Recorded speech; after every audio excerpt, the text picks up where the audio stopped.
전기산업 현장에서 규정이나 지침 없이 시공자 마음대로 공사한다면 어떨까요?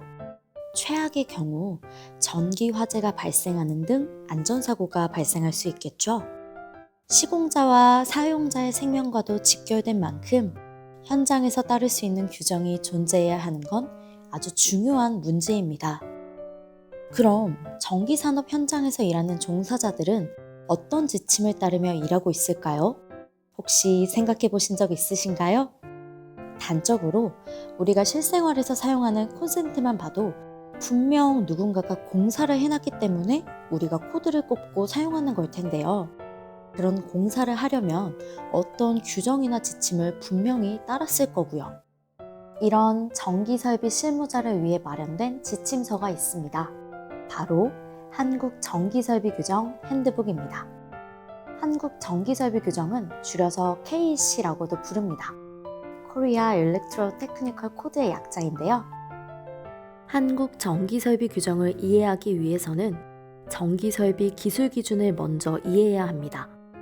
전기설비 기술기준은 발전, 송전, 변전, 배전 또는 전기 사용을 위해 기계, 기구, 댐, 수로, 저수지, 전선로, 보안 통신선로, 그 밖의 시설물의 안전에 필요한 성능과 기술적 요건을 규정한 것이고, 한국전기설비 규정은 기술 기준에 충족하기 위한 구체적인 기술적 사항을 규정한 것입니다. 아주 예전에 전기가 우리나라에 도입되던 시기에는 선진국 등의 기준을 우리나라 실정에 맞게 도입했습니다. 하지만 국제표준과 다르게 운영되던 불필요한 규제와 불명확성을 해소할 필요성이 커졌죠. 그래서 국제표준과 부합하면서 우리나라 실정에 맞게 만들어진 규정, 지금의 KEC가 도입된 겁니다.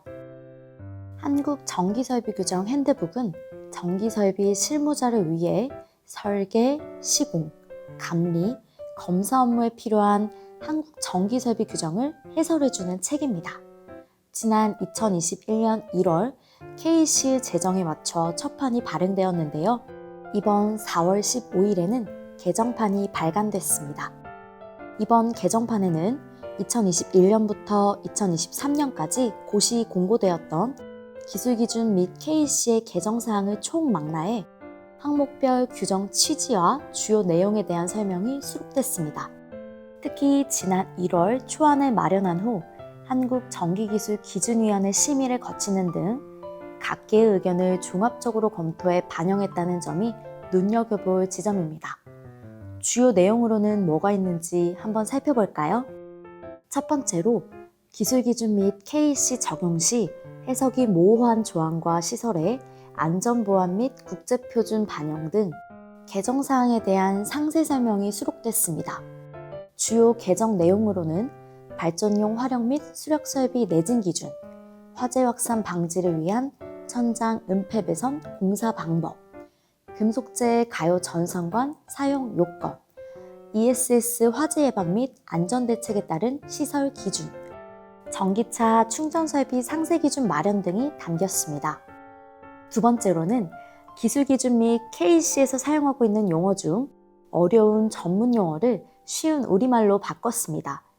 관행적으로 쓰여온 외래어, 일본식 한자어 등을 국민의 눈높이에 맞는 용어로 순화 및 표준화하여 현장 적용성을 제고한 것이죠. 이 밖에도 한국전기설비 규정과 더불어 전기설비 기술 기준에 대한 해설 내용도 개정판에 포함됐는데요. 더욱 다양한 해설과 정보를 참고할 수 있겠죠? 한국전기설비규정 핸드북 개정판은 대한전기협회 기술기준 홈페이지에 이북 자료실에서 확인할 수 있는데요. 보다 자세한 사항은 대한전기협회 홈페이지를 참고하면 된다고 합니다. 앞으로 누가 전기산업 현장 지침서가 뭔지 아냐고 물어보면 바로 KEC 핸드북이라고 답할 수 있겠죠? 지금까지 들리는 전기였습니다.